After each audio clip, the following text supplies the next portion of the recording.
¿Cómo están amigos? Paz y bien y bienvenidos a un video más. Hoy hablaremos acerca de la naturaleza divina de Cristo a través de los primeros cristianos.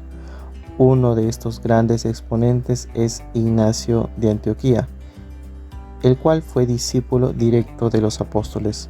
Con sus aportes pues logramos exponer también nuestra fe cristiana en contra de los nuevos arrianos, de las sectas que acaban de aparecer en este siglo XXI, así como los otros conocidos como testigos de Jehová.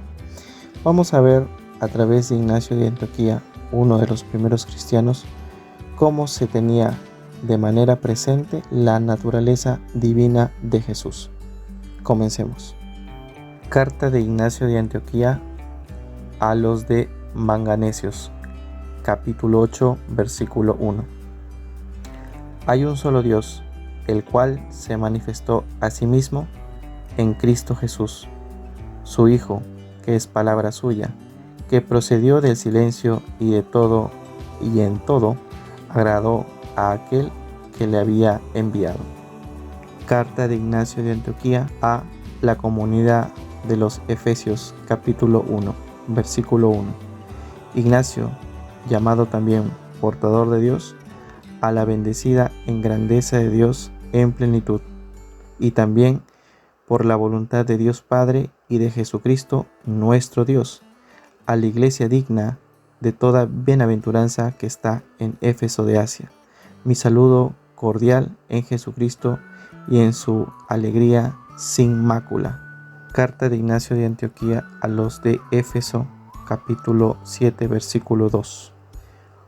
Un médico hay, sin embargo, que es carnal, y par que es espiritual, engendrado y no engendrado, en la carne, hecho Dios, hijo de María e hijo de Dios, primero pasible y luego impasible, Jesucristo, nuestro Señor y Dios. Carta de Ignacio de Antioquía a los de Efesios, capítulo 19, versículo 1. Desde aquel punto quedó destruida toda hechicería y desapareció toda iniquidad. Derribada quedó la ignorancia, deshecho el antiguo imperio, desde el momento en que se demostró a Dios hecho hombre. Carta de Ignacio de Antioquía a los de Efesio, capítulo 18, versículo 2.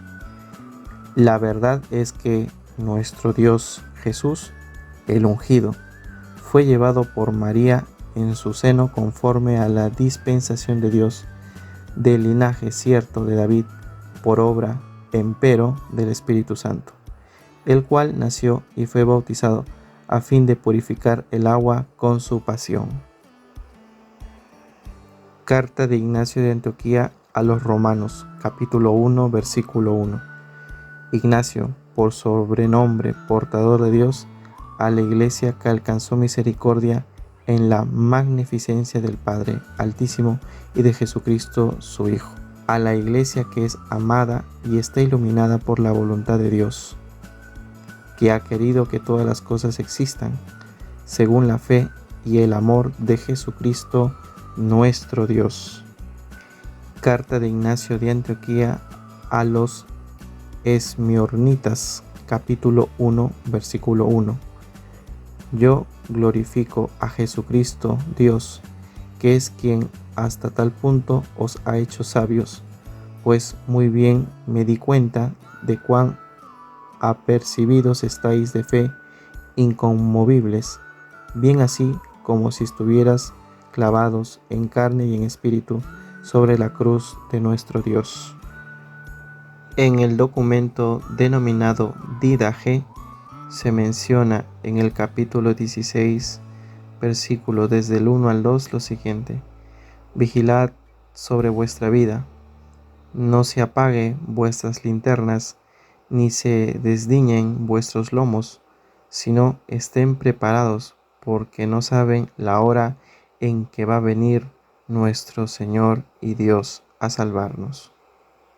En el documento de Didache, capítulo 14, versículos del 1 al 3, existe un paralelismo entre el término de Señor usado exclusivamente para Dios en el Antiguo Testamento en referencia a Señor, haciendo referencia a Jesús, dándole también la categoría divina.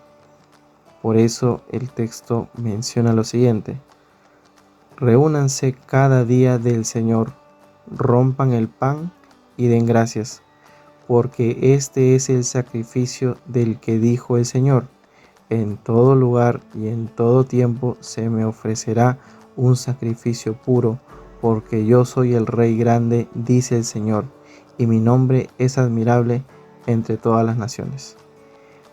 Este término o este texto que hace referencia a la Didache está escrito en el Antiguo Testamento para hacer referencia a Yahvé Dios, pues del mismo modo utiliza para referirse al Señor Jesucristo con la misma terminología para darle gloria, honor y sacrificio de alabanza y adoración para Dios. Podríamos nombrar otros cristianos como por ejemplo Clemente, obispo de Roma, el cual menciona: el cetro de la majestad de Dios está en Jesucristo, nuestro Señor y Dios verdadero. También San Justino Mártir menciona lo siguiente: el primogénito de Dios es también Dios verdadero. San Ireneo menciona: Jesucristo es nuestro Señor, Dios, Salvador y Rey. El cristiano Orígenes menciona que el término para referirse a Jesús es el de Dios hecho hombre.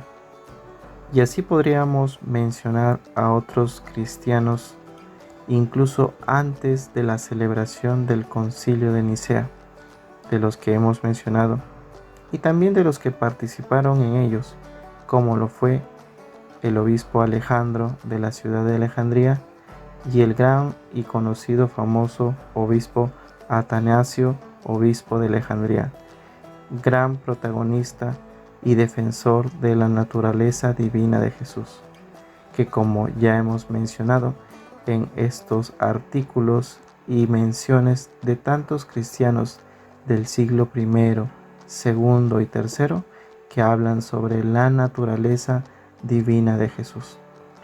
Eso nos da a entender de que la doctrina, la enseñanza, el dogma de la naturaleza divina de Jesús no se inventó en una época posterior, sea el siglo IV, V o VI, sino que desde ya el siglo I se menciona sobre la divinidad de Jesús, sin contar las menciones que se observan en el Nuevo Testamento, escrito por primeros cristianos también, inclusive donde se menciona la participación de San Pablo junto a otros apóstoles que hacen una clara mención que Jesucristo es verdadero Dios y verdadero hombre.